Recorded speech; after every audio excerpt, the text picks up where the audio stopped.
Hey guys, Diana Kirk here from Trinity Fitness Kingman in Kingman, Kansas. I wanted to share a story with you today. A couple of weeks ago, our community got a huge shipment of potatoes, and they were free. It was about 2,300 pounds of potatoes, and that's a lot of potatoes. So the church I belong to, we picked them up, and then we set them out on our front lawn, and we posted on Facebook. We said, hey, we've got all kinds of free potatoes, just come and get what you need.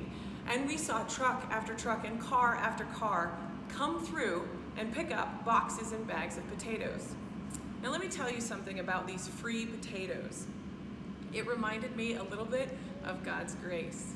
You see, there were some cars that pulled up and they would only take a bag of potatoes. But then there were some trucks that pulled up and they would take 2 and 3 boxes of potatoes.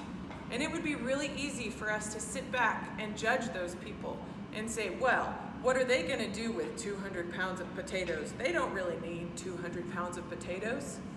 But is it really our place to judge? You see, I saw those potatoes a lot like I saw God's grace. We all have our own cups that need to be filled with grace. And some of us need a lot of grace, like a whole barrel full of grace.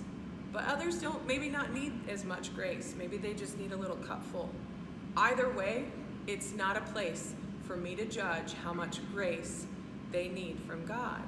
And here's the really awesome thing about grace.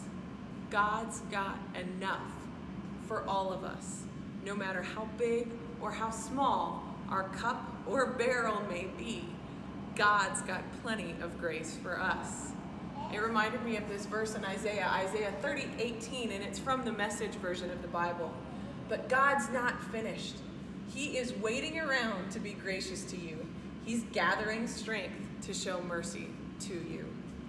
Now here's the thing about this verse, it's reminding us that no matter how big or small our grace needs are, God's ready and waiting to fill your cup with grace. He loves you so very much, He's ready to fill your cup. Enjoy the battle.